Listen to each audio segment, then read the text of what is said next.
Ahí, teóricamente, vamos a empezar a... Bien. ¿Se ve lo que estoy compartiendo? Sí, profe. Bueno, cualquier cosa me paran y me preguntan. Entonces, siguiendo con lo que habíamos comenzado, de la definición de nutrición y todo lo que vimos la clase pasada, ¿se acuerdan que habíamos hablado de la definición compleja de nutrición, la que integra todos los procesos y que integra a su vez también procesos sociales, procesos culturales? Y comenzamos a dividir en función de los sistemas a los que comúnmente aparecen en los libros, pero sin perder la idea esta de que en el fondo todos estos sistemas participan del proceso de nutrición como proceso complejo. Y en este caso vamos a ver cómo es que eso que fue alimento en algún momento, que se decidió comer, que se digiere, se absorbe, es transportado, ¿sí?, hasta cada una de las células por el proceso de transporte, el sistema de transporte, y a través de la perfusión tisular llega a cada una de las células, pero a su vez para ese metabolismo, esas reacciones metabólicas, obviamente sabemos que tenemos el oxígeno a través del sistema de ingreso e intercambio de gases. ¿Se acuerdan que este modelo ya lo usamos en animales? Así por eso están familiarizados. Y como eso es parte de esos desechos, tenemos el dióxido de carbono que es intercambiado por el mismo proceso respiratorio. Así que bueno, vamos a hablar de estos tres procesos. Cuando hablamos del sistema de transporte, tenemos que tener en cuenta ese sistema que vimos en mamíferos en el cuatrimestre pasado, donde tenemos todo el sistema vascular y el corazón como bomba en ese sistema vascular. Pero ya sabemos que el sistema de transporte no incluye solamente al sistema vascular, sino también al sistema linfático, que corre en paralelo a ese sistema vascular y está en íntimo funcionamiento con el sistema cardiovascular. Por eso nos vamos a referir a los dos ahora cuando hablemos de este sistema de transporte. Y fíjense que justamente uno de los lugares donde están mayormente conectados el sistema cardiovascular y el linfático es en el sitio donde se realiza la perfusión. Entonces, ¿cómo definimos qué es la perfusión tisular? Fíjense que se habla de un proceso continuo de renovación y mantenimiento del medio interno, porque fíjense qué es lo que está, cómo es que se está realizando, a través de qué, del líquido que baña cada célula. Y cuando definimos medio interno, ¿cómo lo definimos? Como el líquido que baña cada célula, que si lo sacamos del vocabulario de Claude Bernard, pasa a ser lo que conocemos como líquido intersticial en los compartimientos líquidos del organismo.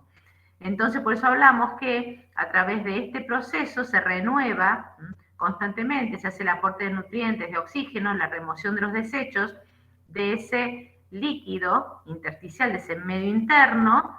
Por lo tanto, se está manteniendo la viabilidad de cada célula a través de ese proceso de perfusión. La cuestión es, como siempre les digo, lo más importante es preguntarse todo cuando estamos hablando de un proceso. Todas las preguntas que nos tenemos que hacer, fíjense que está quién, cuándo, por qué, cómo, dónde, ¿sí? Tratamos de eliminar el para qué, porque nos lleva, hacemos como que agarramos una garrocha, saltamos todos los procesos y vamos al para qué, que generalmente se expresa como una función, y cuando nos quedamos y nos centramos solo en el para qué, que es una respuesta muy teleológica la que se da cuando se responde el para qué, es una forma de ver la biología, pero en este caso, cuando hablamos de procesos, las preguntas que nos tenemos que hacer son el resto. ¿Cuándo se producen esto? ¿Cómo se produce? ¿Qué se produce? ¿Por qué funciona así? ¿Dónde se produce? Que en este caso acá están viendo dónde se produce, que es a nivel capilar. Y entonces vamos a tratar de ir respondiendo estas otras preguntas. Cuando hablamos de el cómo llega esos nutrientes, ese oxígeno y cómo se remueve ese dióxido de carbono, en esta interacción entre esos capilares, el intersticio y las células, en los lugares de perfusión, durante el proceso de perfusión, lo importante es el flujo sanguíneo, porque el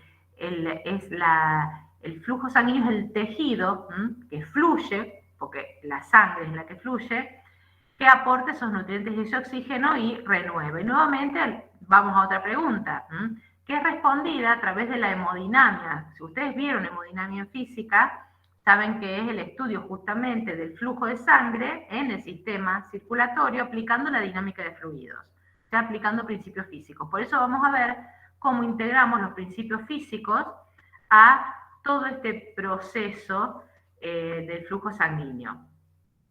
Y sobre todo es importante porque muchos de ustedes, porque cuando hablamos con muchos de los egresados, dan física. Una de las asignaturas que dan, porque están habilitados para darla, es física. Así que es súper importante que puedan integrar todo lo que son procesos biológicos con los fundamentos físicos, biofísicos, bioquímicos. Entonces, ¿cómo se genera el flujo? Cuando hablamos de un flujo, sabemos que el gradiente de presión es esencial.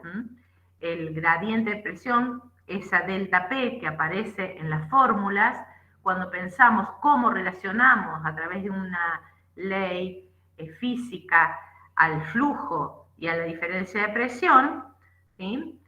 Nos aparece una formulita que no, si bien no es directamente relacionada con la hemodinamia, sino que es una aplicación de una ley eléctrica, que es la ley de Ohm. Entonces, vamos a ir relacionando justamente todos los procesos pensando en esa relación que hay entre el flujo sanguíneo, el gradiente de presión y el otro parámetro que aparece, la otra variable. Yo hablo de parámetro porque cuando hablas de la biología es la de parámetro, cuando física es variable, que es la resistencia.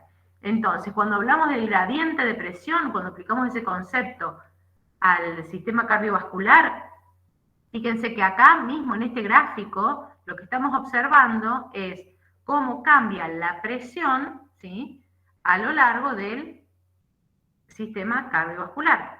Fíjense que aparece el ventrículo izquierdo y llegamos a la aurícula derecha, y acá entonces podemos decir que estamos ante un gráfico que representa justamente los cambios de presión a lo largo del sistema cardiovascular, la división sistémica, no la pulmonar, ya vamos a ver por qué. Entonces, ¿cómo se genera ese gradiente de presión? Este gráfico nos está hablando mucho, porque si nosotros pensamos la diferencia que hay entre 5 y 120, esto nos está hablando de un gradiente. Y fíjense que esta diferencia entre 5 y 120, se da por algo que ocurre en el ventrículo izquierdo. Por lo tanto, justamente cuando pensamos en cómo se genera ese gradiente de presión, justamente ahí aparece el rol del corazón como bomba generadora del gradiente de presión para este árbol circulatorio. Entonces, ¿cómo es que este corazón funciona justamente como bomba? Depende de que cada una de estas cámaras que estudiamos en el cuatrimestre pasado funcionen en forma ordenada y coordinada. Muchas de las cosas ya las hemos visto, porque habla en la descripción de los 4 tabiques, de las válvulas y de cómo evolutivamente aparece este corazón de 4 cámaras, lo conocemos, y que está vinculado a lo que nombramos antes, a 2 circulaciones, la circulación sistémica y la pulmonar. Por eso se habla de corazón derecho y corazón izquierdo, porque es lo que lo vincula a cada una de estas circulaciones. Pero cuando hablamos de la función que es ordenada y coordinada, ¿por qué? Porque hay eventos eléctricos y eventos mecánicos. Ustedes ya saben que cuando hablamos de un músculo, como es el miocardio, que vimos en el cuatrimestre pasado, estamos hablando de que se genera una fuerza por esa contracción muscular, pero esa contracción muscular se genera por cambios en el potencial de membrana de esas fibras que hacen al músculo cardíaco. Y esa diferencia de potencial de membrana es un fenómeno eléctrico. Por eso hablamos de que hay eventos eléctricos y eventos mecánicos que funcionan de manera ordenada y coordinada en esta acción del corazón como bomba. Entonces comenzamos a ver cómo se relaciona la estructura con la función a través de lo que llamamos propiedades del miocardio.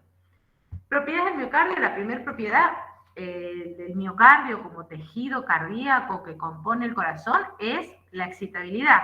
Es un tejido excitable. Tiene la capacidad de generar potenciales de acción, tiene características particulares en su membrana y la pregunta entonces importante es ¿quién genera el estímulo?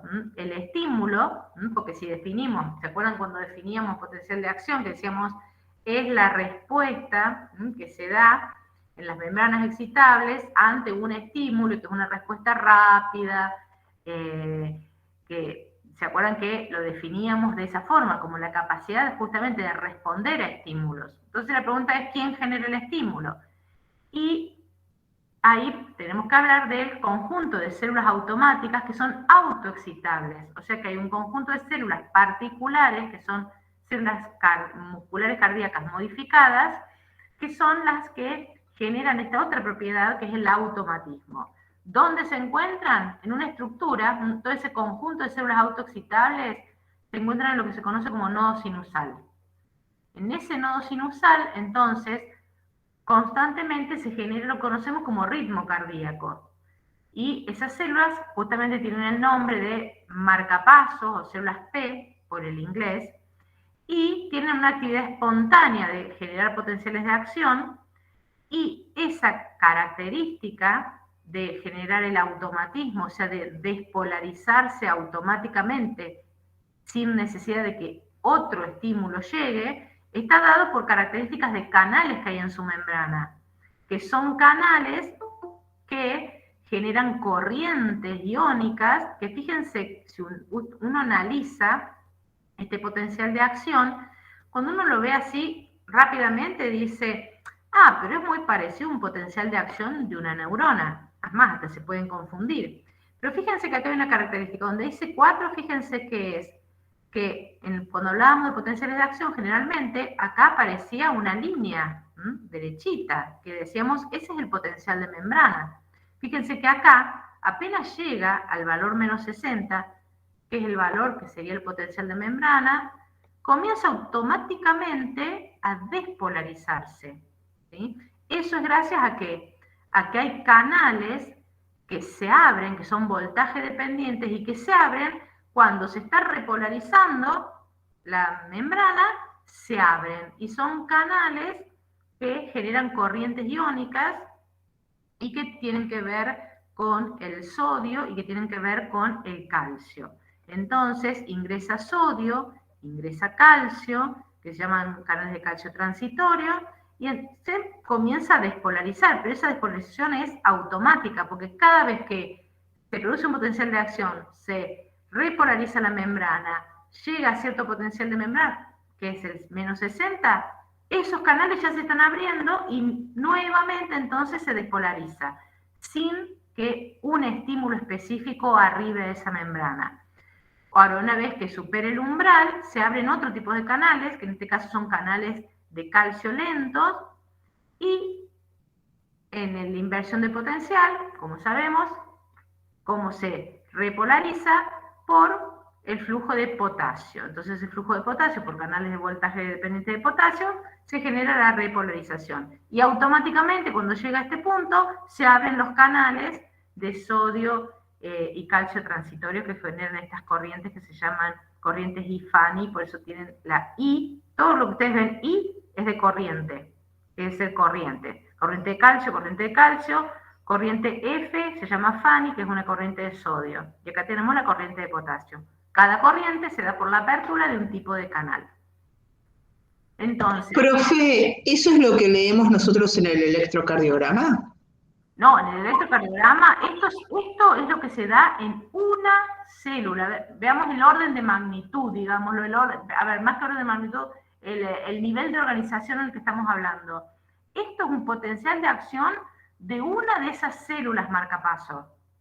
O sea que para poder medir este potencial de acción, se ponen electrodos en la célula. ¿Sí? Y en un electrocardiograma, ¿ustedes dónde ponen los electrodos? En la piel. O sea que son electrodos que registran las ondas despolarizantes de mucho más que el marcapaso, sino de Claro, muchas células que se están despolarizando en ese momento. ¿Se entiende el concepto? claro, no, sí, sí, pero pensé que como iban al unísono, Claro, al ir muchas de ellas conjuntamente, se genera una onda en el electrocardiograma, pero no es lo mismo que esto. ok, ¿Sí? ok, sí, gracias. Bien, entonces, este nodo sinusal tiene influencias que, o sea, si bien se genera ese ritmo, esa frecuencia de descarga automáticamente, esa frecuencia de descarga es regulada principalmente por el sistema nervioso autónomo. Y entonces fíjense que tenemos que llegan neuronas a donde al nodo sinusal, tanto por el vago, por el parasimpático, y simpáticas, tanto el nodo sinusal, al aurículo ventricular, que es otro nodo, que tiene un poquito de autonomía, pero que como descarga más lentamente, su descarga digamos, es oculta por ya la despolarización que se genera en el nodo sinusal. Y fíjense, los nervios simpáticos inervan todo el ventrículo. Cuando nosotros analizamos el efecto, que ustedes, que ya lo hemos visto el año pasado, el cuatrimestre pasado, sabemos que la descarga simpática genera un aumento de esa frecuencia. Todos sabemos, decimos, ay, tengo taquicardia, ay, me asusté por algo, sentimos qué cosa, que aumentó la frecuencia cardíaca, es más, se siente, ¿sí? Lo que se llama a veces como golpe de punta, porque el corazón se contrae con más fuerza, porque fíjense cómo está inervado ese músculo cardíaco, y ese corazón se contrae con más fuerza, se contrae más rápido y con más fuerza. Y son cosas que se sienten, o sea que por eso tenemos la idea de esos como signos y síntomas, tomamos la frecuencia cardíaca y que vamos a tomar la sensación de que ese corazón está acelerado, como ese golpe de fuerza que una persona lo puede sentir, por eso es un síntoma. Entonces, fíjense que cambia cuando comparamos esa despolarización con la del simpático. ¿Qué quiere decir? Que se va a despolarizar más veces por unidad de tiempo. Y debido a que esa fase, que es la más importante, que se llama prepotencial o prepotencial diastólico, esta fase, que es la automática, fíjense que aumenta la pendiente, o sea, se hace y se acorta. Por lo tanto, en la misma cantidad de tiempo, se dan más cantidad de generación de potenciales de acción. Lo opuesto pasa con la descarga parasimpática, que principalmente genera cambios a nivel del nodo, por lo tanto no es importante sobre la fuerza de contracción.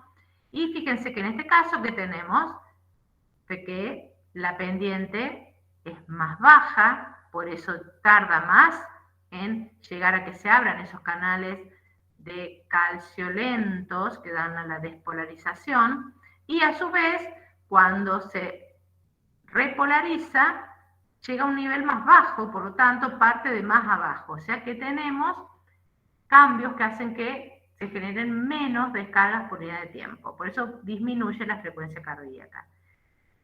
Ese impulso que se genera en el nodo sinusal impacta sobre la acción de todo el corazón, por eso hablamos de que es coordinado, y entonces es conducido por distintas, también que son fibras nerviosas, musculares modificadas, hasta el nodo auriculoventricular, por lo que se conoce como internodales, fibras internodales, y de allí estas ramas que se llaman as de His, y después que fíjense que se ramifican mucho, mucho, mucho, y que están metidas entre todas las fibras del músculo cardíaco, que serían las fibras de Purkinje. Entonces, esto que se desencadena en el nodo sinusal es conducido, por eso hablamos de la propiedad de conductibilidad, al nodo auriculoventricular. ¿Qué características tiene? El nodo auriculoventricular es más lento y tiene como una constitución más fibrosa que hace que se ralentice un poco. ¿Qué pasa en ese momento? Desde estos haces internodales se genera la despolarización porque estas estas fibras están conectadas de las aurículas. Por eso las aurículas se contraen antes que todo el resto de los ventrículos, porque se genera este retardo, que es eléctrico, y ayuda en esa coordinación mecánica.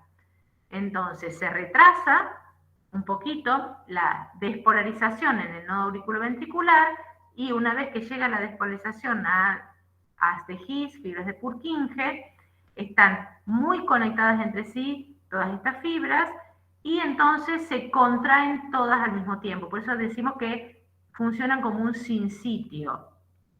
Y esa despolarización, que se genera principalmente desde abajo hacia arriba, por eso ustedes cuando han visto imágenes de un corazón, si han visto algún video, el corazón se contrae como de abajo hacia arriba, ¿sí? Y como retorciéndose, porque las fibras están de forma helicoidal, por lo tanto hace un movimiento helicoidal, y fíjense cómo es de abajo hacia arriba, porque fíjense dónde está la aorta, está ubicada acá arriba. Entonces impele la sangre hacia la aorta, por ejemplo, el ventrículo izquierdo. Por eso esa contracción es coordinada y tiene ese sentido. Y entonces llegamos a la propiedad de contractilidad. Dijimos que esa corriente eléctrica genera la despolarización de cada una de esas fibras que están unidas por uniones gap entre ellas, que son esto que se acuerdan que vimos en el cuadrimestre pasado, las uniones intercalares que tienen uniones gap, por lo tanto los iones fluyen rápidamente y se despolarizan todas al mismo tiempo. Ahora, fíjense que si comparamos el potencial de acción de las del nodo o la corriente eléctrica con la del músculo, fíjense que el potencial de acción tiene otra forma. Por lo tanto, esa forma, ahí están los discos, nos está diciendo que intervienen otros canales iónicos y otras corrientes iónicas. En este caso, fíjense acá que hablábamos del potencial de membrana, ¿ven? Este potencial ya les está diciendo que no son automáticas. Y en este caso, fíjense que la despolarización es rápida, o sea que cuando llega la señal de conducción arriba a cada una de estas células, rápidamente se abren los canales, que en este caso son canales rápidos, fíjense que rápidamente se despolariza y se produce una inversión. Ven que acá invierte, pero no se repolariza tan rápido, aparece una meseta. Y esta meseta es lo importante a tener en cuenta porque es debido al ingreso de calcio. ¿Ven acá? Este ingreso de calcio, que son cargas positivas, genera esta meseta, porque mientras está saliendo potasio, está ingresando calcio. Por lo tanto, se equiparan y se mantiene eléctricamente esta meseta hasta que se cierran esos canales de calcio, sigue saliendo potasio, por lo tanto se repolariza. Ese calcio, como ya conocemos, es el mensajero ¿de qué? De la contracción. Justamente sería esta vinculación electromecánica, la hace el calcio. El calcio que a su vez que ingresa, activa las reservas de calcio del retículo sarcoplásmico, sale más calcio sarcoplásmico, y ahí entonces se genera la contracción. Por lo tanto, actúa en forma rápida y todas conjuntamente. Y así es como podemos ir entablando las relaciones que hay entre la actividad eléctrica, la actividad mecánica y los fenómenos que conocemos como sístole y diástole en lo que conocemos como ciclo cardíaco. Ese ciclo cardíaco, entonces, ¿qué sería?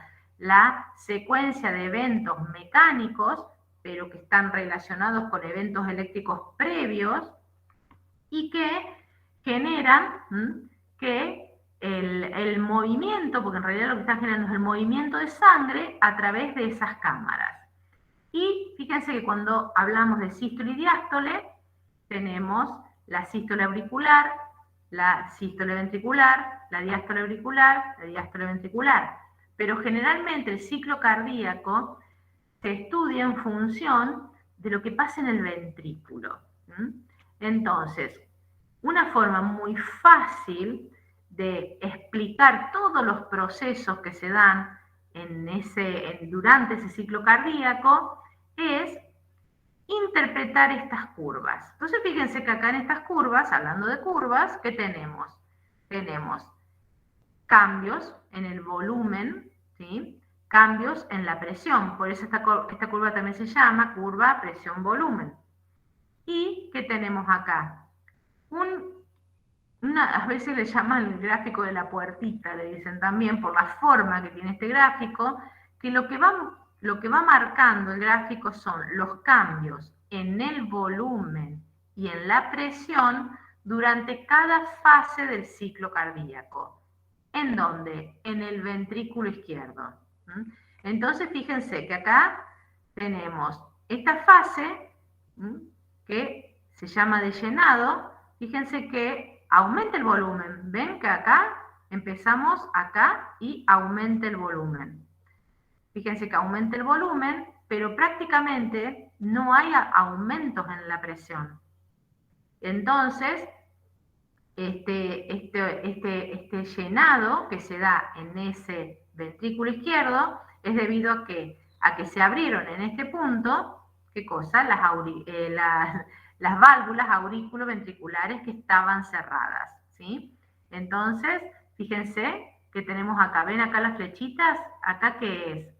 Que en esta etapa, que es de diástole, se está llenando el corazón, ¿ven las flechas? Y el corazón, primero, todo lo que llega, pasa por la aurícula y comienza a llenar el ventrículo. Fíjense qué es esto, por eso como se abre la válvula, que es aurículo ventricular, que está entre la aurícula y el ventrículo, ¿qué pasa? Comienza a llenarse. Y ese llenado no genera aumento de presión, o sea que se distiende esa pared del corazón. Ahora, al final de esta diástole, fíjense que marca acá en rojo, que hay una contracción de la aurícula. Pero acá no lo marcamos. ¿Por qué? Porque estamos viendo que en realidad lo único que pasa en función del ventrículo es que se termina de llenar el ventrículo. El evento importante, ¿cuál es? Que cuando se contraen las aurículas, inmediatamente después se cierran esa válvula auriculoventricular. ¿Ven? Acá está cerrada. Ahora, ¿qué tenemos acá? Que se cierran las válvulas y comienza a aumentar la presión, pero no hay cambios de volumen. ¿Ven que tenemos el volumen 120 y lo que pasa es que la presión pasa de 5 a 80? ¿Eso qué quiere decir? Que estamos en esto, ven que las válvulas están cerradas, es una cámara sellada, pero aumenta la presión. ¿Por qué aumenta la presión? Porque ese corazón comenzó a contraerse. Y eso se llama contracción isovolumétrica. ¿Iso qué quiere decir? Que el corazón se contrae sin cambiar de volumen. ¿Por qué? Porque las válvulas están cerradas. ¿Sí? Tanto la válvula auriculoventricular como, si hablamos del izquierdo, la aórtica. Entonces, o la pulmonar, sí, porque pasa lo mismo en el mismo momento en las dos divisiones del corazón. Ahora, esas válvulas se abren por cambios de presión. Por lo tanto, en el momento en que esa presión generada dentro de la cámara, ¿ven? Acá, se produce, es mayor que la que genera la cámara y la aorta sobre la válvula, esa se abre. Y entonces fíjense qué pasa ahí. Hay aumento de presión, pero ¿qué va pasando con el volumen? ¿Ven que va para atrás? Por lo tanto, disminuye el volumen del ventrículo. ¿Dónde estamos? En esto, que es un periodo de la sístole, pero es la eyección. Fíjense que entonces sigue habiendo cambios en la presión porque se abrieron las válvulas, el corazón se contrae, pero se está eyectando la sangre. Por lo tanto, aumenta la presión, pero después comienza a bajar.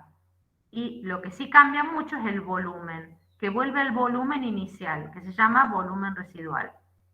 Ahora, las válvulas, como dijimos, se abren y cierran por cambios de presión. Cuando llega al lugar al cambio de presión lo suficiente, se cierra. Por lo tanto, nuevamente, fíjense que tenemos una cámara cerrada. En ven acá, que no entra ni sale sangre. y no hay cambios de presión. Por lo tanto, hay una relajación isovolumétrica. O sea, fíjense que es la misma, cae la presión y es el mismo volumen. Entonces ahí tenemos las 4 fases importantes a tener en cuenta. El llenado, la contracción isovolumétrica, la eyección y la relajación isovolumétrica. Son las 4 fases más importantes para comprender ese ciclo cardíaco. Fíjense que las aurículas, ¿sí?, en realidad están en función de lo que pasa en el ventrículo. Y los eventos determinantes de la función cardíaca principalmente ocurren a nivel de cada uno de los ventrículos. Y una cosa muy importante es que la contracción de ese ventrículo tiene directa relación con una característica de las fibras musculares, que es que la tensión que se desarrolla en esa fibra antes de la eyección es generada por el volumen que recibió. Y eso se llama, y lo van a encontrar en los libros, como mecanismo de Frank Starling o ley de Starling del corazón. Por lo tanto, ese volumen de sangre que llena el corazón distiende las fibras de ese miocardio y eso genera que en el momento de la contracción la tensión que se genera es mayor o menor dependiendo la distensión. Obviamente que fíjense que acá tenemos cambios de longitud y acá la fuerza que se genera.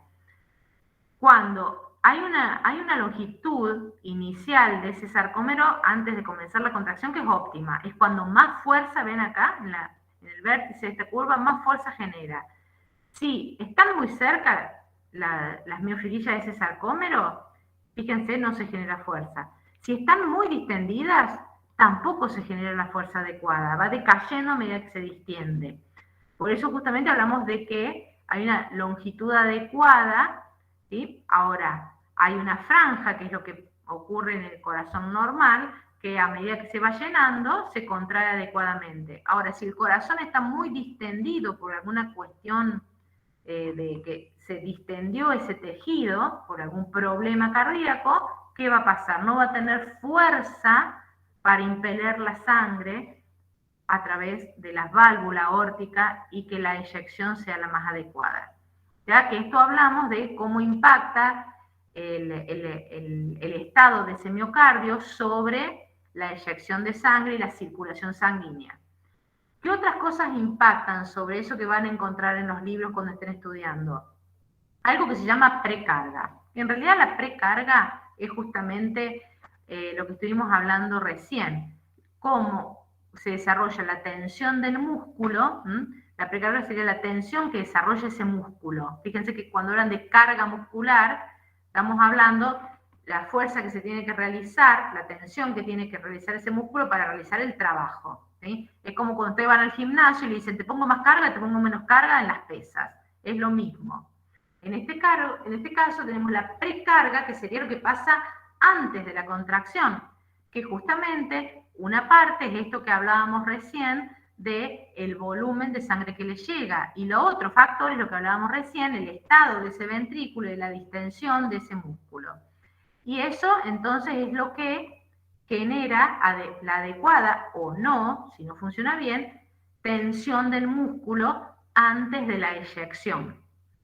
Ahora, por otro lado, tenemos que vencer otras presiones, ¿sí?, que están, digamos, cuando esas presiones para abrir la válvula aórtica.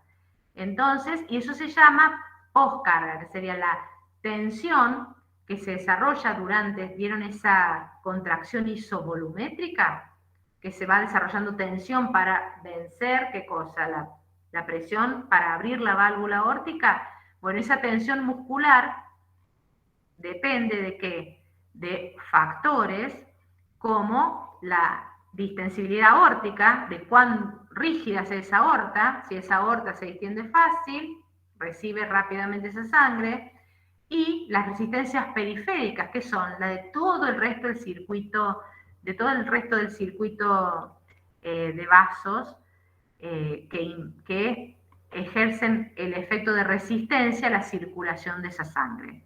Y entonces todo eso es lo que genera tensión en ese músculo, O sea que va a determinar la fuerza con que se tiene que tensar el músculo cardíaco para lograr una adecuada eyección. O sea que ahí tenemos varios factores que son determinantes del volumen de sangre que se está eyectando en cada latido cardíaco. Y eso nos lleva a hablar entonces del concepto de gasto cardíaco o volumen minuto cardíaco, que la palabra se los dice, es un flujo, estamos hablando de un flujo porque hablamos de un volumen de sangre que se eyecta del corazón cada minuto de actividad cardíaca.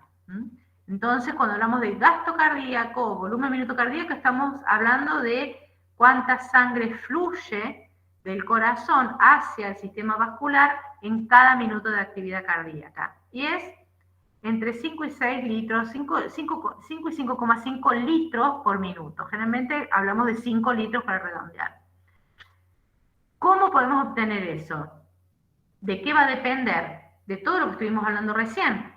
¿Cómo ese corazón eyecta cierta cantidad de volumen por unidad de tiempo? Por un lado, por la frecuencia cardíaca. ¿Cuántos latidos se dan en un minuto? Y por otro lado, el volumen que eyecta ese ventrículo en cada latido. Eso se llama volumen sistólico, que vimos recién de todo lo que depende, y frecuencia cardíaca, que estudiamos recién de qué depende. Por lo tanto, cuando se hace ese producto, se obtiene este valor de aproximadamente 5 litros por minuto, que es el valor del volumen minuto cardíaco. Y obviamente que si repasamos lo que vimos recién, podemos ir dándonos cuenta de cómo se correlacionan todos estos parámetros, porque hablamos de la actividad parasimpática, que tiene acción negativa, disminuye la frecuencia, pero la actividad simpática aumenta la frecuencia y aumenta, ¿qué dijimos? La contractilidad. Por lo tanto, mayor contracción, mayor volumen sistólico. ¿Y qué dijimos? Que la presión arterial y la presión de llenado, o sea, todo ese volumen que retorna al corazón, impactan como la precarga y la poscarga. Poscarga acá está, precarga. Y eso determina también ese volumen sistólico. Entonces, por eso es importante que ustedes conocieran estos parámetros, pudieran definirlos, relacionarlos. ¿Por qué? Porque cuando veamos en la unidad temática 4 la regulación de la presión arterial, vamos a estar hablando de todas estas cosas, porque tenemos que aplicar lo que se llama pensamiento circular, cómo las causas generan consecuencias y cómo esas consecuencias son causa de otras cosas. Justamente cuando hablamos de la regulación de estos parámetros, están todos relacionados. Entonces, dijimos que cada latido, ese flujo que es el gasto cardíaco, es recibido por el sistema vascular. ¿Recibido por quién? Por la aorta, cuando hablamos de la circulación sistémica. Ahora, cuando hablamos de esas dos circulaciones, sabemos por animales que esa circulación sistémica es la de mayor presión. Fíjense que hablamos de esas presiones, eran 80-120, que no son las mismas del ventrículo derecho, que es mucho más baja y que es la circulación pulmonar. Ahora, cuando vemos cómo están dispuestos, o sea, cómo están organizados los lechos vasculares, que hablamos recién de que la perfusión se realiza acá a nivel capilar, cuando lo vemos en el sistema, este es un modelo sencillo, donde tenemos que, acá tenemos el corazón, que tenemos la aorta, ¿sí? Y un conjunto de arterias elásticas que se van subdividiendo, armando el árbol arterial. Acá tenemos las arteriolas, que ya sabemos que son los principales vasos de resistencia. ¿Se acuerdan que los vimos el año pasado y vimos su histología? Que ahora vamos a ver un poquito. Y llegamos a los capilares. Esos capilares se reclutan nuevamente en vénulas, conforman el sistema venoso, la vena cava, que es lo que vuelve al corazón. Y de allí, fíjense, en paralelo, la circulación sistémica y la pulmonar se encuentran en paralelo, en serie, en serie. Ven que cuando termina uno empieza el otro. Ahora, cuando vemos las circulaciones de los distintos órganos, que acá podemos verlas mejor, la circulación del cerebro, del hígado, del riñón, de los mismos músculos, están todas en circulaciones paralelas. ¿Qué quiere decir esto? Que Si hay un cambio, por ejemplo, acá, vamos a ser menos cruentos, porque si hay un cambio en el cerebro nos genera un gran problema. Si hay una vasoconstricción en la piel, o sea que acá se produce una oclusión, una vasoconstricción, lo que sea, solamente va a afectar ¿a qué? A la piel. ¿Sí? ¿Por qué? Porque la irrigación del músculo, del cerebro, del corazón va a seguir siendo la misma. Se va a redistribuir un poco, puede aumentar un poco, pero no queda isquémico.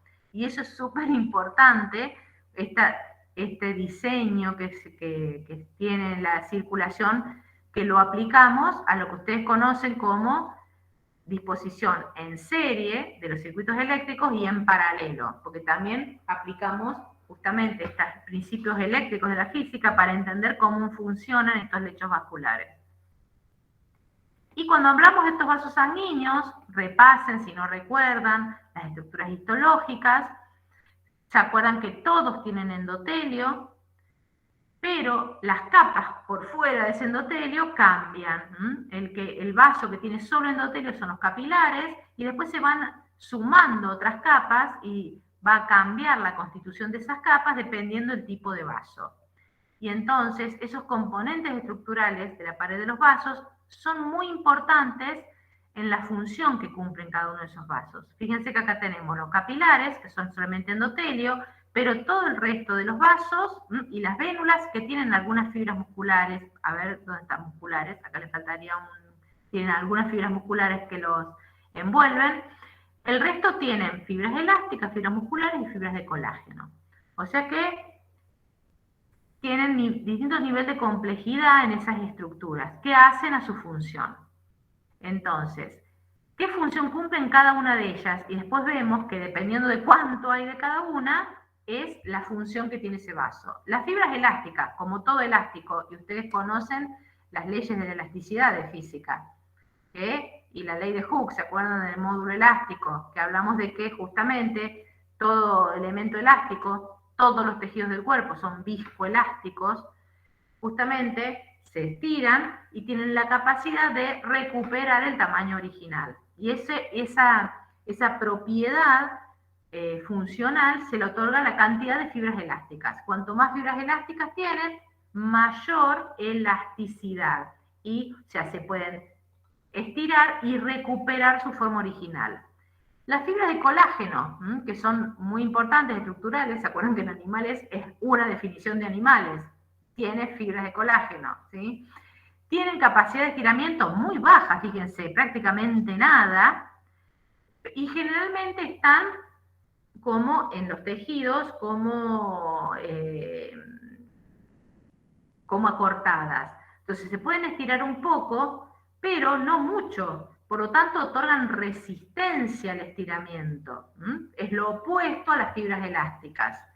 Entonces, si hay mucho colágeno, hay resistencia a que se estire. Y después están las fibras del músculo liso que conforman los vasos, que entonces tienen distintas disposiciones y dependiendo la cantidad, esas arterias se llaman, fíjense, elásticas, tienen menos músculo, tienen mucha fibra elástica, y las arterias musculares y arteriolas que tienen en proporción mucha mayor cantidad de músculo liso, que ayuda a generar tensión por estiramiento, porque actúa como todo músculo, como vimos recién en el miocardio, básicamente se genera una tensión cuando se estira. Ese músculo lisovascular tiene características justamente, ¿se acuerdan que lo vimos en histología? Que no existe el sarcómero, viene descrito tal cual, sino que, fíjense, los sarcómeros no están ordenados, sino que están unidos a pequeñas estructuras, y entonces por eso la contracción no es un acortamiento, sino básicamente es hay acortamiento, pero no es un acortamiento ordenado como el de la fibra muscular esquelética o la fibra muscular cardíaca. Y la otra característica es que es inervada, como el músculo cardíaco, a diferencia del esquelético, también por el sistema nervioso autónomo. este músculo, como todo músculo, se va a contraer por el ingreso de calcio. Y en este caso, el potencial de acción es muy parecido a un potencial de acción de una neurona. No tiene características particulares, como vimos el del nodo o el músculo cardíaco, sino que es muy parecido toda su despolarización y repolarización al del músculo, al de una neurona. Pero sí tienen una característica importante, que es justamente, dependiendo del vaso que estemos viendo, cuando comparamos, ¿se acuerdan, una arteria y una vena? ¿Qué diferencia tenían? La arteria, que tiene, sobre todo la arteria muscular, que tiene mayor cantidad de músculo liso, comparando con la vena, mantiene, cuando ustedes los veían en los cortes de microscopía, la reconocían como, porque era redondita y la vena estaba toda achicharrada. Era justamente porque esa tensión no es la más, no se desarrolla tanto al tener menos músculo liso. Y esa tensión es desarrollada por el mismo líquido que es la sangre, que está recorriendo el vaso, porque genera una presión hidrostática, ¿ven? Que acá está marcada por estas flechas, una presión hidrostática que distiende la pared del vaso, y el músculo reacciona generando tensión. Entonces, y a su vez que tenemos, que veíamos en los preparados de microscopía, no está solita la arteria, está rodeada de tejido. Por lo tanto, también hay presiones del líquido y de los tejidos circundantes. Por eso fíjense que acá les muestran la presión que viene de afuera, por eso se llama extravascular, la presión de la sangre, que es la presión hidrostática sanguínea, y la diferencia entre las dos es lo que se llama presión transmural. O sea que esa tensión que se genera en cada uno de los vasos depende mucho de la presión hidrostática que de la sangre que corre por cada uno de los vasos. Y acá podemos aplicar lo que se conoce como ley de Laplace, que ustedes estudiaron en física, que explica de qué depende esa tensión. La tensión que desarrolla, él lo aplicó a conductos, que nosotros lo aplicamos a vasos, o lo aplicamos al sistema respiratorio, o al mismo corazón. Que la tensión que se desarrolla, la tensión que desarrolla esta pared, en este caso del vaso, ¿de qué depende? De la presión hidrostática que tiene adentro y del radio del vaso, de cuán grande sea el vaso. O sea que, fíjense que constantemente estamos entendiendo cómo funciona el sistema aplicando leyes físicas. Y una de las primeras cosas que tenemos que tener en cuenta es que dijimos que el volumen minuto cardíaco, todo el volumen, esos 5 litros por minuto, son volcados a la aorta. Y entonces la aorta, por su característica, es una arteria que tiene muchas fibras elásticas. Por lo tanto, fíjense lo que les está mostrando acá, que cuando el ventrículo se contrae, todo ese volumen minuto va a la aorta. Y fíjense qué pasa en la aorta. Se distiende mucho, porque tiene muchas fibras elásticas. Eso sería, le ayuda, digamos, a conservar esa energía potencial que durante la relajación o diástole recupera la aorta su forma por esas fibras elásticas, y eso genera lo que conocemos como onda de pulso, porque esa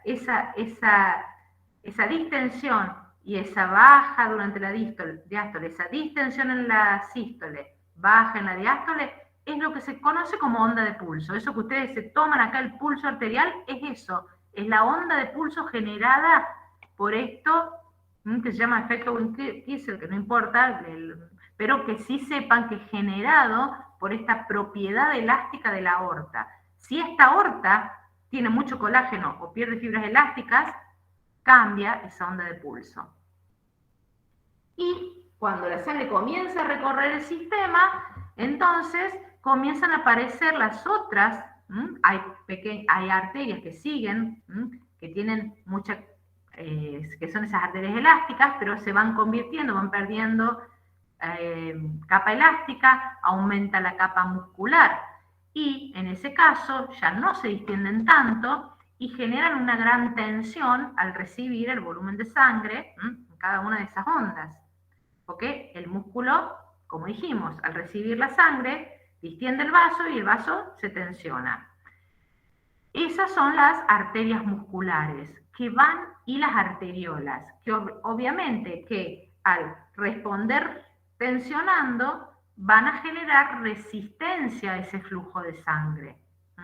Por lo tanto, por eso se llaman las arteriolas vasos de resistencia, debido a esa gran capa muscular en relación al resto de las capas, que las elásticas y la de colágeno. Entonces, fíjense que llegamos a este nivel, ¿sí?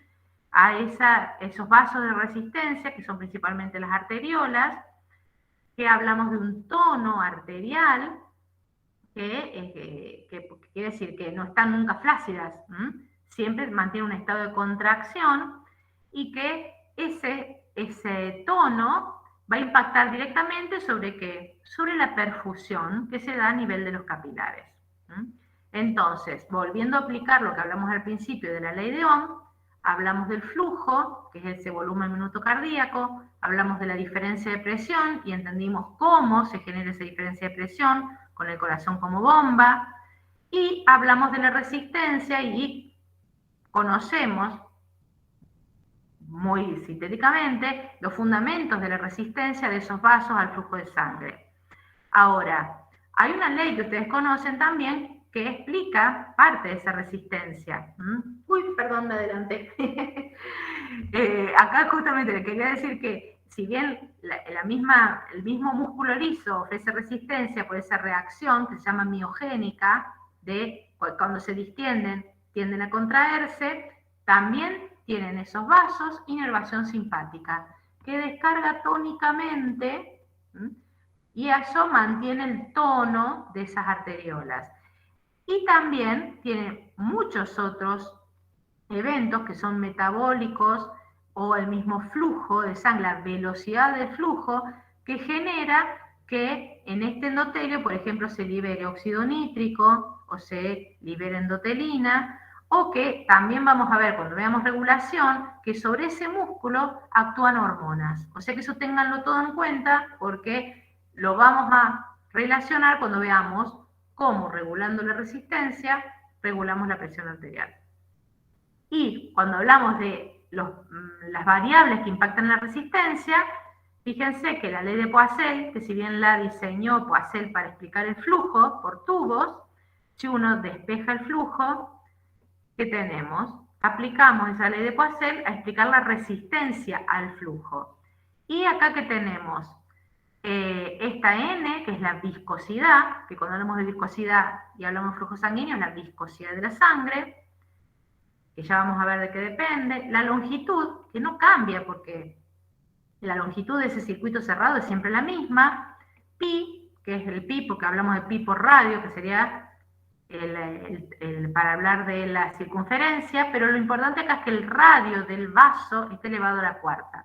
Por lo tanto, la resistencia del sistema depende del radio de los vasos. ¿Principalmente de qué vasos? De las arteriolas. Cuando hablamos entonces que nos quedaba el otro, que era el término que es la viscosidad, depende de que esa viscosidad, fíjense, que acá tenemos en este el hematocrito que es, muchas veces seguramente en los análisis de sangre de figura, el hematocrito que expresa la relación de la cantidad de glóbulos rojos en función de la cantidad de plasma, digámoslo así. Por lo tanto, si aumenta la cantidad de glóbulos rojos, aumenta ese porcentaje de glóbulos rojos en relación al porcentaje de plasma. Y eso se llama hematocrito. Por eso muestra que acá, a medida que aumenta el hematocrito, que implica que aumentó la cantidad de glóbulos rojos o que bajó la cantidad de plasma, aumenta la viscosidad. O sea que esos son los dos principales determinantes, pero el más importante, el que está elevado a la cuarta potencia, es el radio. Bien, eso es lo que les estaba diciendo. Entonces acá volvemos a repetir esa cosa importante que hablamos recién de esa forma en que están distribuidas las circulaciones de cada órgano, que es en paralelo, porque es lo que hablábamos recién. Puede que haya por alguna respuesta fisiológica o por una obstrucción, ¿sí?, que aumente la resistencia en una de las circulaciones, el resto no va a ser impactado por esa disminución en el flujo. Por lo tanto, es muy importante para la redistribución del flujo, comparando lo que es el flujo local con lo que es el sistema, cuando vemos todo el sistema cardiovascular sistémico. Y ese flujo local tiene varias regulaciones importantes.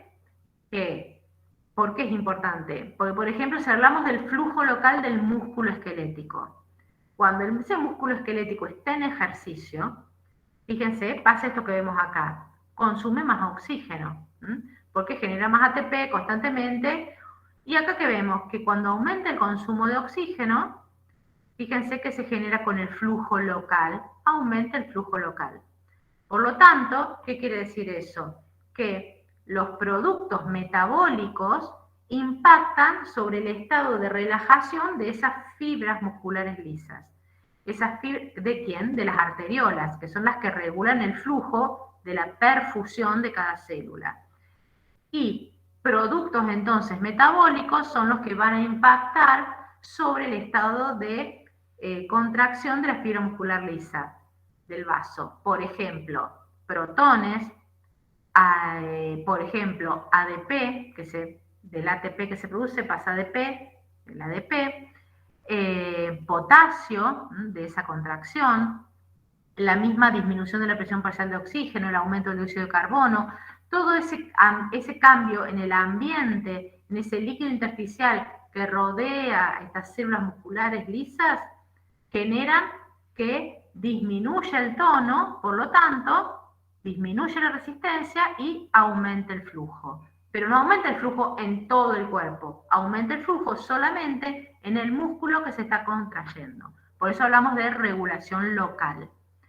Hay otras formas de regulación local, lo mismo que hablamos constantemente, que si de repente aumenta mucho el flujo de sangre por un órgano, tampoco es bueno, porque puede romper los vasos pequeños, por lo tanto, hay una reacción miogénica, que es esa contracción por ese aumento de tensión o aumento de la presión transmural, algunos de los productos metabólicos y algunos productos de la interacción con el endotelio, que el endotelio, si aumenta mucho el flujo, la velocidad del flujo, tiene sensores que generan en el endotelio la producción de mensajeros químicos, como por ejemplo óxido nítrico. Ese óxido nítrico pasa al músculo y lo relaja, por lo tanto disminuye esa velocidad del flujo y disminuye la tensión que se genera. Y si es al revés, que es muy bajo el flujo, se genera endotelina y eso genera la contracción. Todo eso a nivel local, todos esos son regulaciones locales del flujo.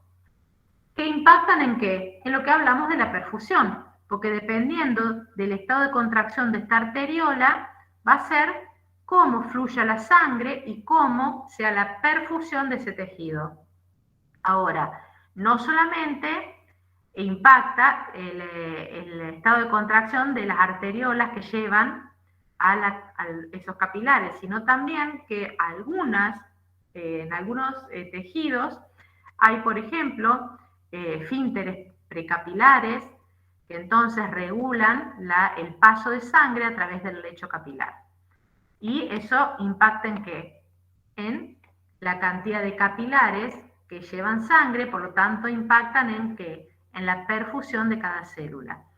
Cada célula tiene cercanos al menos un capilar del cual, digamos, nutrir y donde dejar sus desechos. Dependiendo del tejido, como por ejemplo el tejido muscular, tiene muchos capilares que están irrigando. Eso entonces depende de cada tejido y de la función que cumpla cada tejido. Pero todas tienen perfusión tisular y en todas la perfusión está regulada. Y entonces esa perfusión dijimos que se daba a nivel capilar, que es lo que llamamos microcirculación, que estructuralmente son el conjunto de vasos, fíjense, dicen menores a 200 micras, o sea que comienzan acá, esperen, acá que vimos, acá en esta arteriola terminal y hasta la vénula. Esos serían todos los vasos que hacen a la microcirculación. Pero ¿por qué hablamos de unidad microcirculatoria? Porque ahí estamos incorporando un elemento fundamental que hace al proceso adecuado que se da en la microcirculación, ¿Qué es el vaso linfático?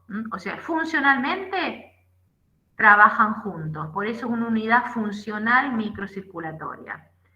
Entonces, fíjense que tenemos el capilar, la arteriola, que tiene músculo, que puede ser regulado el flujo, aumentando o disminuyendo la resistencia. Tenemos los capilares reales, que son los que tienen solo endotelio, que descargan en vénulas, que tienen algunas, muy poquitas células musculares, y de ahí a las venas. O sea que por allí es donde se dan los procesos a través de los cuales, dijimos, se van a aportar oxígeno, nutrientes, y se van a eliminar desechos.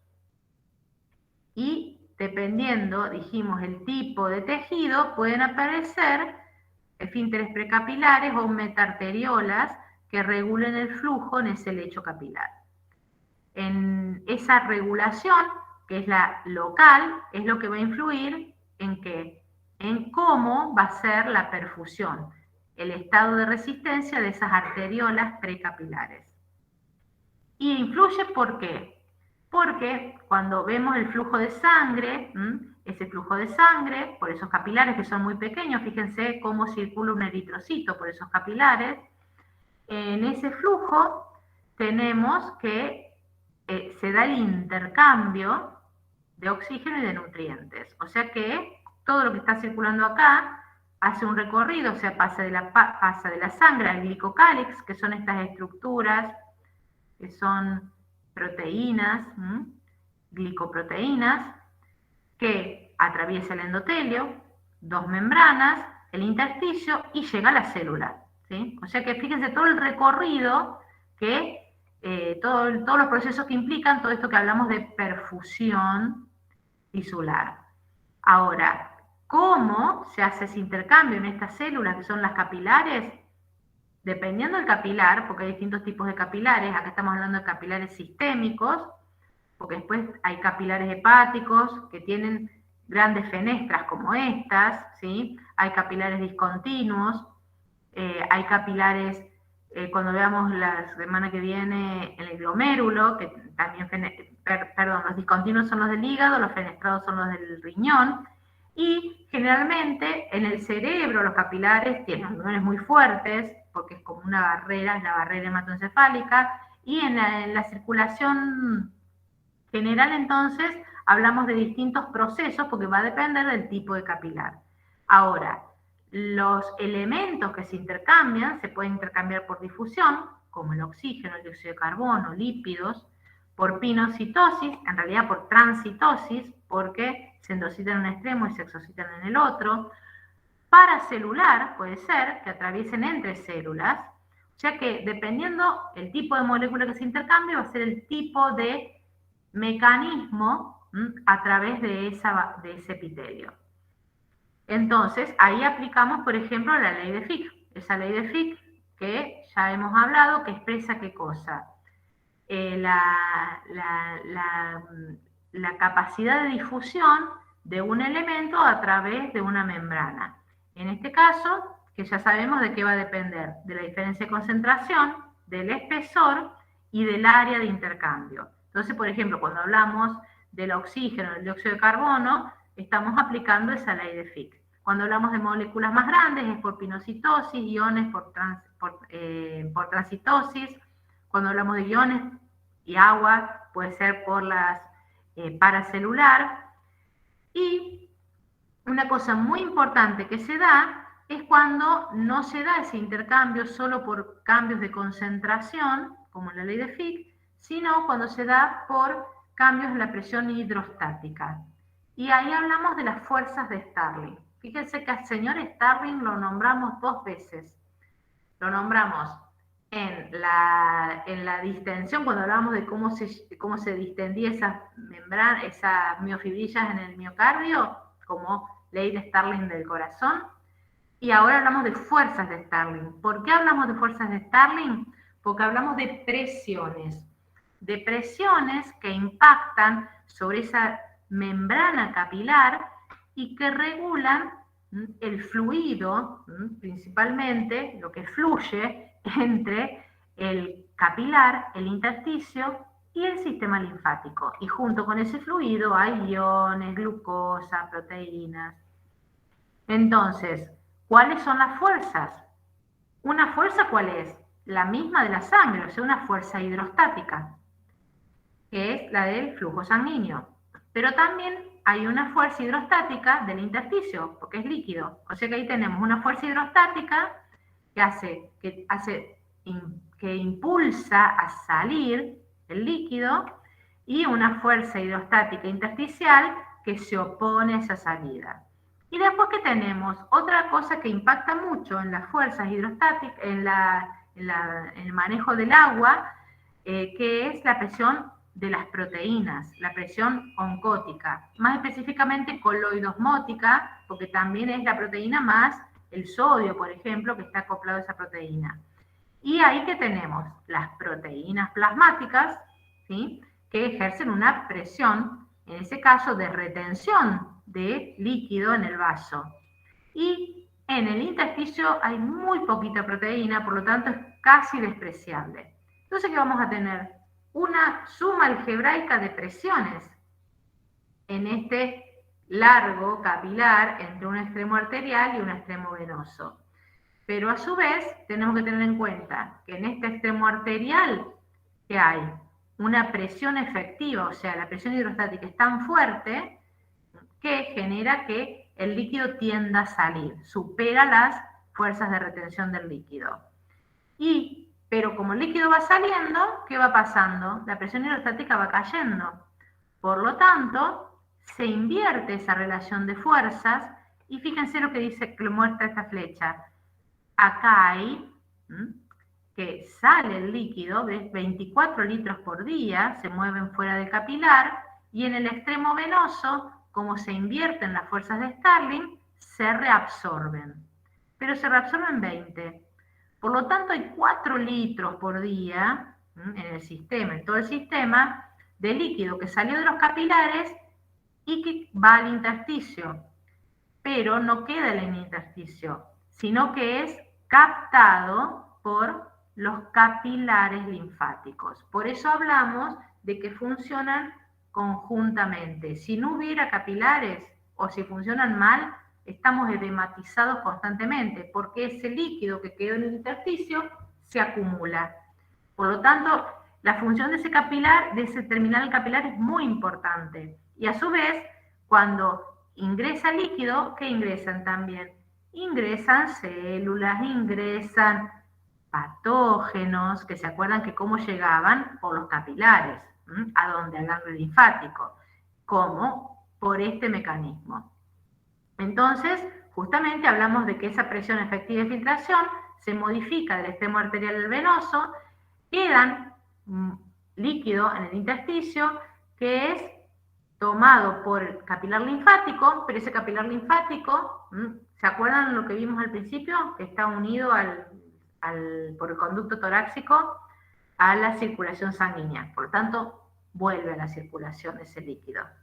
Así que tenemos estas diferencias de presiones que están marcadas acá y el sistema linfático que, fíjense que tiene estas valvas acá que están acopladas a la matriz intracelular y que entonces, dependiendo de la presión, se abren más o se abren menos. Por lo tanto, lo que se reabsorbe ahí depende de la presión hidrostática del intersticio, o sea que están coordinadas sus funciones. Y esto no lo vamos a describir porque es lo que hablamos, que todo lo que ingresa pasa por la circulación linfática, llega al nodo linfático y ahí es lo que aplicamos, lo que aprendimos en defensa. Y vuelve por el conducto torácico a la circulación. Cecilia, ahí Talía quería hacer una consulta, me parece, sí, levantó la mano. Decime. Levantó la mano, no sé si... ¿Talía? No, profe, se me activó sin querer, perdón. Bueno. Bien. Así que esto para que recuerden entonces que no es solamente el líquido lo que conforma la linfa, porque justamente cuando ese líquido ingresa al sistema linfático, ya dejamos de hablar de líquido intersticial, dejamos de hablar de sangre, empezamos a hablar de linfa. Y los componentes de esa linfa, entonces, son muy parecidos al líquido intersticial, son muy parecidos a la sangre y contiene diversas macromoléculas, contiene células dendríticas, por ejemplo, que son las que estudiamos en defensa, y contiene sodio, contiene glucosa, o sea que es muy parecida a la del líquido intersticial. Obviamente que la concentración de proteínas es mucho más baja y no hay eritrocitos porque esas células no se filtran de la sangre y las proteínas dijimos que no atraviesan tampoco, son muy poquitas las proteínas que hay en el intersticio y muy poquitas las que hay en la linfa. Ahora, lo que sí cambia en la linfa, fíjense acá, que lo podemos correlacionar con lo que vimos la clase pasada. ¿Se acuerdan que cuando hablábamos de la absorción de lípidos, ¿se acuerdan que dijimos que esos lípidos, esos kilomicrones, que ingresan a dónde? Lo que llamamos vaso quilífero, es un vaso linfático.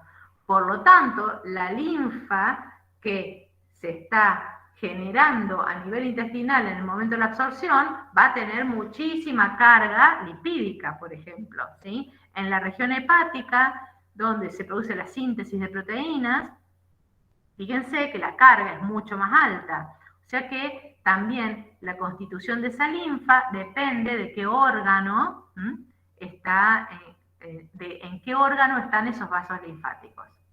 Y como dijimos, todo eso vuelve a la circulación en el conducto torácico, por lo tanto, están acoplados, son sistemas que están acoplados.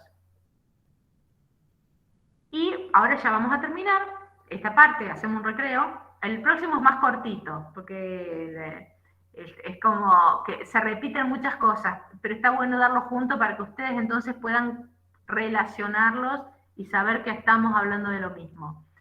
Entonces, hablamos de capilar, intersticio, vaso linfático, entre medio de ellos tenemos las células, tenemos la MEC, y, por ejemplo, lo importante, que a lo que hacemos referencia, es de que es importante que este líquido intersticial, este medio interno, mantenga ciertas características, que es lo que hablamos de homeostasis del medio interno. Una de esas características, ¿cuál es? La osmolaridad, que en realidad, ¿se acuerdan que hablábamos de tonicidad? Entonces hablamos que impacta directamente en la homeostasis celular. ¿Se acuerdan que hablábamos de que el impacto, y lo han visto en biología esto seguro, que cuando cambia la tonicidad, impacta directamente en el volumen de cada célula? Por eso es muy importante todos los mecanismos que mantienen la tonicidad del medio interno. Cuando hablamos del medio interno, nos referimos a lo que pasa en la sangre, pero que entonces eso impacta por todos estos mecanismos que vimos recién directamente en la tonicidad del líquido intersticial. Esto lo vamos a ver la clase que viene, porque el riñón es el principal regulador de la osmolaridad y tonicidad del medio interno. Lo que vamos a correlacionar ahora es con otro parámetro importante de ese medio interno, que es la presión parcial de oxígeno. Y que entonces acá lo vamos a vincular con respiratorio, que empezamos después. Esa presión parcial de oxígeno de ese líquido intersticial, ¿de qué depende obviamente? De la presión parcial de oxígeno arterial, porque se da una difusión de esos gases, como vimos recién, a este nivel de capilar por esta perfusión. El oxígeno logra difundir distancias muy cortas, obviamente que va a depender de la tasa metabólica del tejido o de la actividad que tenga ese tejido. Y fíjense que dependiendo de la distancia, cómo va cambiando dependiendo de la distancia de difusión. ¿Qué quiere decir eso? Cuando hablamos de distancia de difusión, sería como aumentar el espesor en la ecuación de Fick. Por lo tanto, obviamente, que la presión parcial de oxígeno que recibe esta célula no es la misma que la que recibe una célula que está muy cerca del capilar que la perfunde.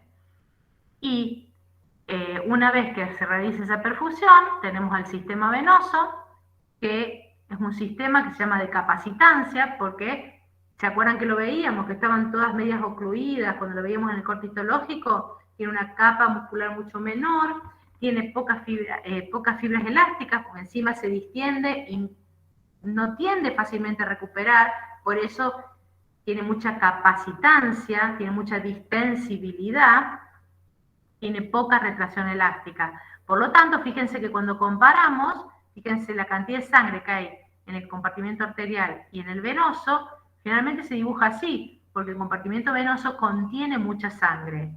Ahora, hay fibras nerviosas que lo hacen contraer, y entonces cuando se contrae el compartimento venoso, esa sangre que está como, entre comillas, acumulada en las venas, participa del resto del circuito. Y ¿quién tiene efecto sobre esa circulación venosa? Principalmente, por ejemplo, los músculos. La contracción muscular tiene efecto sobre la contracción de las venas, porque no tienen esa resistencia, ese tono, ¿sí? Entonces, quien les otorga, les da facilidad para ese retorno venoso hacia el corazón, es la contracción muscular. Y la presencia de válvulas que evitan que retroceda. Fíjense que encima esta columna lucha, digamos así, contra la fuerza de gravedad, así que es mucho más importante la contracción de esos músculos, también del diafragma, también la inspiración, y todo eso favorece el retorno de la sangre, que se llama retorno venoso, al corazón. Entonces, ese volumen sanguíneo que vimos, fíjense, está el 64% del volumen sanguíneo, ¿en dónde? En las venas. Y el Cecilia, resto, sí. discúlpame, cuando en el punto anterior, cuando hablas de capacitancia, ¿a qué? ¿A la capacidad de flexibilidad? Porque me suena a electricidad eso. Lo que pasa es que sí, porque puede ser un capacitor en electricidad es algo que acumula cargas eléctricas. Entonces, capacitancia, vaso de capacitancia, es un vaso que acumula sangre. Pero no es lo mismo que elasticidad, porque elasticidad es algo que se estira y vuelve a su tamaño. La vena se estira y como tiene pocas fibras elásticas, queda estirada, por eso tiene gran capacitancia. ¿Se entiende la diferencia? No Entonces todo tiene gran capacidad de acumular, en este caso, sangre. Exactamente. Dos términos que generalmente se usan como sinónimos es distensibilidad y elasticidad, y no son lo mismo. Elasticidad es el elástico, ustedes lo estiran y se vuelve, lo sueltan y se vuelven. Algo distensible, ustedes lo estiran y se queda así, estirado. Y es muy distinto un vaso que vuelve a recuperar su tamaño, como la aorta. Imagínense si la aorta se quedara distendida. No nos llega sangre al resto del... ¿sí? Acumula toda la sangre. Entonces, fíjense que una cosa es hablar de un cuerpo elástico, o sea, de un tejido elástico, y otra cosa un tejido distensible. ¿Se entiende la diferencia? Sí, gracias. Bien, entonces, bueno, cerramos acá un ratito y después cuando volvemos seguimos. Vamos a hacer un recreíto. Hoy vamos a tener clase hasta las 9. Así que voy a detener esta grabación.